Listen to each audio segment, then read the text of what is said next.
Depois das visões que tive das vestes da noiva e do tribunal de Cristo, quando me foi mostrado sobre os dois extremos, o gozo e a alegria dos que viverão com Cristo na eternidade, e o terror que vai ser para os que serão achados culpados no tribunal de Cristo e serão lançados no inferno, o Senhor me deu visões em sonhos dos acontecimentos que seguirão logo após sua vinda. Nesses sonhos, o Senhor me fez sentir o desespero daqueles que serão deixados para trás, quando Cristo vier buscar a sua igreja. Eu senti as dores e angústias dos que foram rejeitados por Cristo.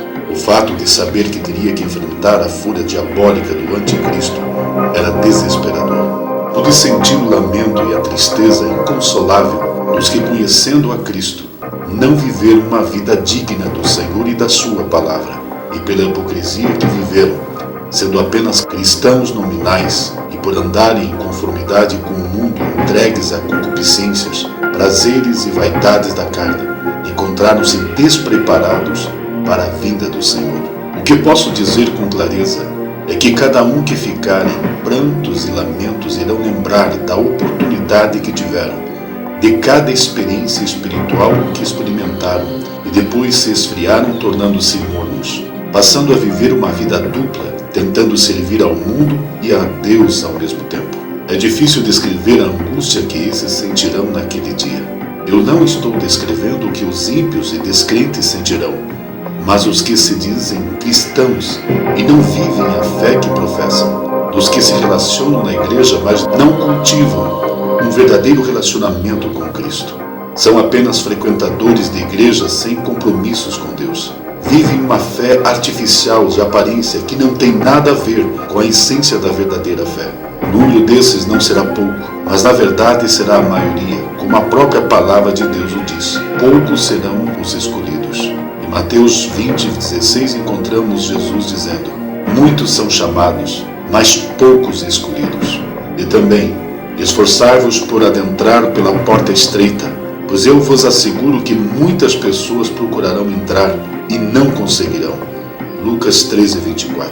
Isso se iguala ao que Paulo disse citando as palavras de Isaías: ainda que o número dos filhos de Israel seja como a areia do mar, o remanescente é que será salvo, porque o Senhor executará a sua palavra sobre a terra, completando-a e abreviando-a. Romanos 9:27-28. Como será triste para os que vivem o cristianismo à sua maneira, sem se importar com o que as Escrituras verdadeiramente ensinam sobre a conduta cristã.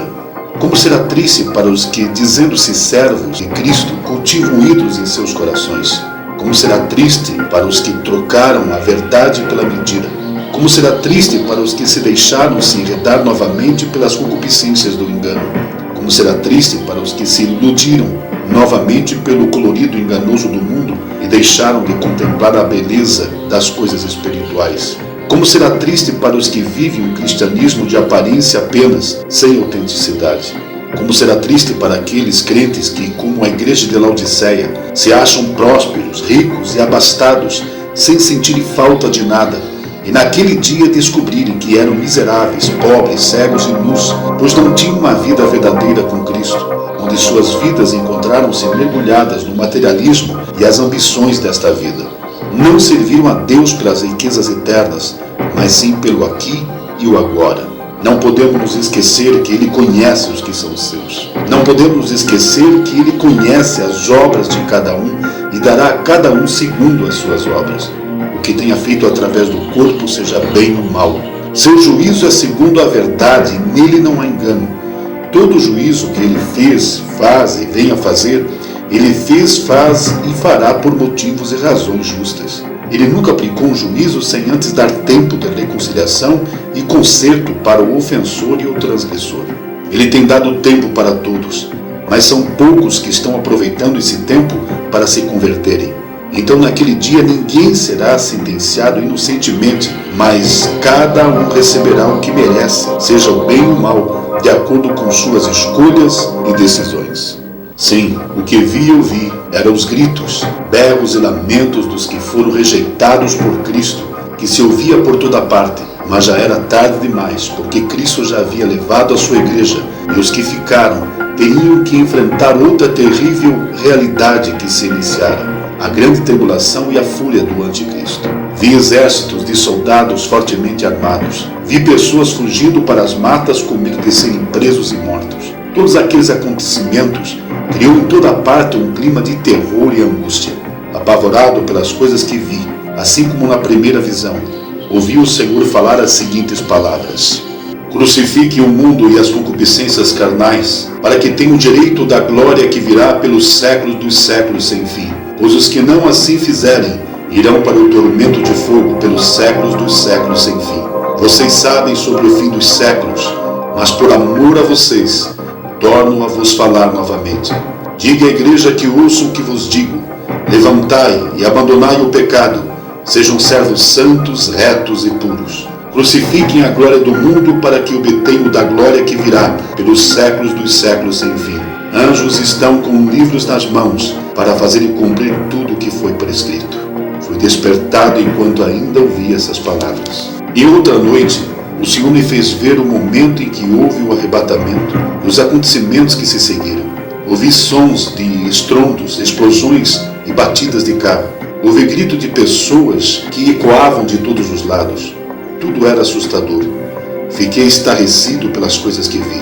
Tentei falar com algumas pessoas que corriam desesperadas de um lado para o outro, mas parecia que não me viam. De repente, fui levado para fora da atmosfera da Terra e vi o globo terrestre do espaço. Pude ver todos os continentes. E conforme o globo girava, vi focos de fogo em todos os continentes. Também pude ver o mar avançando para a terra em muitos lugares, engolindo cidades inteiras. Logo a seguir, encontrei-me em uma lanchonete. E quando me vi ali, notei que todos olhavam atônitos para uma televisão presa em cima na parede. E o que eles viam era a mesma coisa que estava vendo do espaço. Do lado de fora, o calor era insuportável. Não dava para respirar por causa do intenso calor. Vi uma mulher indo em direção de uma caminhonete azul que estava atravessada por causa de colisões que houve. Ela chegou na caminhonete e começou a chorar e gritar em desespero. O Senhor levou meu pai e meu filho e eu fiquei. Por que não dei ouvido ao meu pai? Agora aqui estou eu. O que vou fazer sozinha? Agora vou ter que enfrentar o mal que virá pelo domínio do anticristo. Meu Deus, por que não me preparei? Era grande o desespero dessa mulher e de todas as pessoas à volta, que corriam desesperadas gritando por toda parte. Nesse momento que via e ouvia todo aquele terror, ouvi uma voz do céu que repetidas vezes dizia: não troque uma eternidade com Deus por um momento de prazer, porque a vida aqui dura só um momento, mas a que vem depois durará eternamente. Me vi novamente no quarto acordado, ouvindo ainda essa frase por alguns momentos. Passado algum tempo, tive nova visão e sonho quando foi me mostrado outros acontecimentos. Vi plantações novas sendo feitas de verduras, legumes e outros tipos de alimento. Ao olhar para o céu, era percebível a mudança brusca do clima. Tudo acontecia numa rapidez incrível. O aspecto do céu era como uma grande tempestade se formando rapidamente para cair sobre toda a humanidade. No final da visão foi-me dito: Amaury, relate tudo sobre o que você viu e ouviu. Saiba, porém, que muitos não vão crer nas tuas palavras, mas não deixe de falar, pois sou eu que te envio a falar sobre essas coisas. Também foi-me dito: há 3 tempos, e no final desses 3 tempos, o que te mostrei acontecerá. Armazene mantimento para um período durante esses tempos, pela fome que virá ao mundo. Em seguida me vi contando para as pessoas sobre tudo o que vi e ouvi, mas poucos davam ouvidos às minhas palavras. Recebi acusações como indigno de ter tal visão. Em resposta eu dizia que estava cumprindo o meu dever de falar sobre o que me foi ordenado a falar, e que fizesse o que quisesse com o que lhes contava. Na continuidade, a visão que tive foi de familiares que se ofendiam uns aos outros por coisas banais, enchendo seus corações com sentimentos de mágoas e rancores, e envolvidos nessas coisas, em situações repetitivas, acabavam por não se voltarem para as coisas mais importantes, que é a vida espiritual. Em meio aos desentendimentos e embaraços, não se deram conta que o tempo passava rapidamente e o grande dia estava chegando, o qual encontraria muitos distraídos e desprevenidos, envolvidos com as futilidades da vida. Sobre os 3 tempos, não sei dizer quando será isso, mas uma coisa eu sei: foi muito real o que vi e ouvi. Nas visões e sonhos que tive, Deus me fez conhecer 3 extremos. Deus me fez ver e sentir a maravilha que será e o gozo que se sentirá quando os remidos vestirem-se com as vestes da noiva de Cristo. Deus me fez ver e sentir o quanto será terrível para aqueles que tiverem falta e pecados diante do tribunal de Cristo.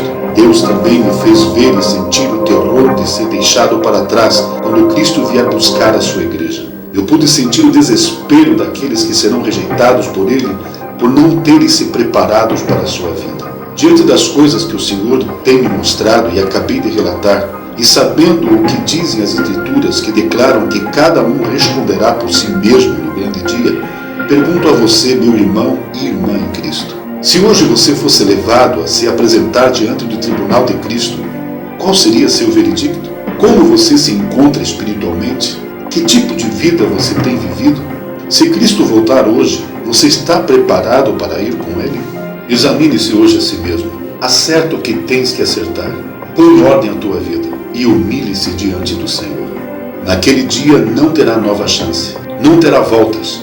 De nada adiantará chorar e gritar pedindo por misericórdia, porque o tempo da graça terá terminado. Naquele grande e terrível dia, Jesus não se apresentará como o Cordeiro Santo que tira o pecado do mundo, mas como o supremo e justo juiz, que dará a cada um conforme as suas obras, conforme 2 Coríntios 5,10 está escrito. Porque todos devemos comparecer ante o tribunal de Cristo, para que cada um receba segundo o que tiver feito por meio do corpo, ou bem ou mal. Saiba que o julgamento será segundo o ensinamento de Cristo, conforme Ele mesmo disse: quem me rejeitar a mim e não receber as minhas palavras, já tem quem o julgue, a palavra que tenho pregado. Esse o há de julgar no último dia. João 12:48. Pense bem nisto, meu irmão. Seremos julgados pelos ensinamentos das Escrituras, pelo que deveríamos e não deveríamos fazer como servos de Deus. A coisa é muito séria. A vida cristã não é brincadeira. Por qualquer coisa podemos pôr nossa alma em jogo. Eu sempre digo isso. Nossa alma é por demais preciosa para colocarmos em risco, colocando nossa confiança em achismos e ideologias humanas. A base para toda a nossa vida deve estar no conhecimento e na prática da palavra de Deus e não nas ideologias humanas. Quando pensamos na possibilidade de usarmos aquelas vestes resplandecentes, somos tomados por uma alegria indizível. Mas ao pensarmos na possibilidade de sermos reprovados naquele dia diante do tribunal de Cristo e na possibilidade de sermos deixados para trás na sua vida, é apavorante. Vejamos o que Jesus disse no livro de Apocalipse. Em Apocalipse 2:23, ele disse: e todas as igrejas saberão que eu sou aquele que sonda as mentes e os corações, e darei a cada um de vós segundo as vossas obras. Em Apocalipse 22:11 e 12 encontramos as palavras de Jesus: quem é injusto, faça injustiça ainda, e quem está sujo, suje-se ainda, e quem é justo, faça justiça ainda, e quem é santo, seja santificado ainda. E eis que cedo venho, e o meu galardão está comigo, para dar a cada um segundo a sua obra. Como será terrível naquele dia para aquele que teve a oportunidade de se preparar, que experimentou de Cristo e o abandonou, que teve experiências com Deus e esfriou-se com o passar do tempo, voltando a envolver-se com o mundo. Será realmente terrível encontrar-se no julgamento esperando o momento da sentença e a hora do veredicto final, sabendo que suas falhas e delitos te colocaram naquela situação. Você precisa ter isso em mente quando estiver pensando em fazer as coisas do seu próprio jeito. Tudo, sim, tudo virá à tona naquele dia. Você estará de pé e toda a tua vida passará diante de você e tudo o que você fez passará em revista pela palavra. Diante de Cristo, todo orgulho humano será reduzido a nada.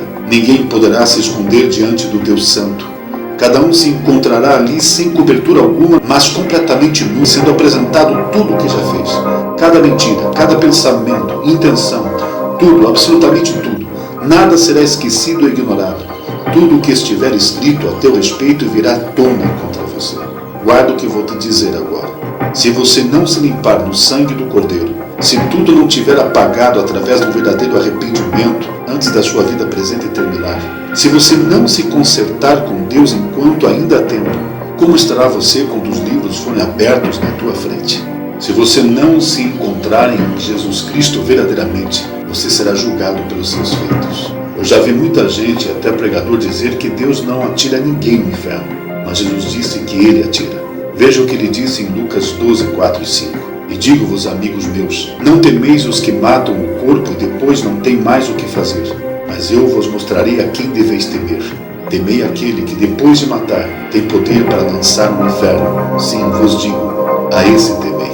Tenha isso em mente, meu irmão e irmã. Tudo o que consertar com Deus hoje não virá contra você no amanhã. Acerte a tua vida com Deus. Sim, busque a libertação de tudo que te atrapalha, de tudo que passa a ser um tropeço em sua vida, de tudo que te impede no teu crescimento espiritual, de tudo que tem te afastado de Deus, de tudo que tem sido um empecilho para ser cheio do Espírito Santo, de tudo que tem te aprisionado neste mundo, de tudo que tem dado legalidade para o diabo em tua vida. Sim, busque a libertação pelo sangue de Cristo Jesus, porque aquele grande dia está chegando. Talvez alguém diga: eu já fui batizado, eu recebi o nome de Jesus no batismo, já sou dele, eu pago o dízimo, eu participo dos movimentos da igreja, eu sou músico da igreja, eu canto no coral, eu vivo só na graça. Mas a coisa não é só isso. Você obedece à palavra? Você verdadeiramente nasceu de novo? Você vive em novidade de vida? Você tem se afastado do pecado? Você aborrece o que Deus aborrece? Você tem vivido uma vida santa? O mundo está crucificado para você e você para o mundo? Você tem andado de modo digno do Evangelho? Cristo é glorificado em teu corpo? Você carrega as marcas de Cristo? Você vive uma vida genuína com Deus? Você ama a Deus acima de todas as coisas e tem dado provas disso? Você é uma verdadeira testemunha de Cristo? Medite e pense bem nessas coisas, meu irmão. Que essas experiências que tive sirva de um alerta para todos os que ouvirem este relato. Se você não for um cristão, converta-se a Cristo o mais depressa possível, enquanto ainda há tempo. Só há salvação através dele. Ele é o caminho, a verdade e a vida. Ninguém chegará ao céu se não for por ele. Se você for um desviado, volte-se para ele enquanto a porta da graça ainda está aberta. Se estiveres em pecado, desobedecendo a palavra de Deus, conserte tua vida hoje, porque não sabes o que acontecerá no amanhã. O tempo está findando e agora é a hora de se consertar e não depois. Brevemente todos estarão ante o tribunal de Cristo. Estando perante ele naquele dia, nada mais poderá ser feito. Apenas receberemos o que nossos feitos mereceram. Urge que rasguemos nosso coração diante de Deus novamente e nos desliguemos de toda impiedade. Sobre esses dias Jesus disse: e olhai por vós, para que não aconteça que o vosso coração se carregue de glutonaria, de embriaguez e dos cuidados da vida, e venha sobre vós de improviso aquele dia, porque virá como um laço sobre todos os que habitam na face de toda a terra. Vigiai, pois, em todo o tempo, orando para que sejais havidos por dignos, e evitar todas essas coisas que hão de acontecer, e de estar em pé diante do Filho do Homem. Lucas 21, 34 a 36. Repito as palavras que me foram ditas em visão. Não troque uma eternidade com Deus por um momento de prazer, porque a vida aqui dura só um momento, mas a que vem depois durará eternamente. Prepara-te. Jesus está voltando.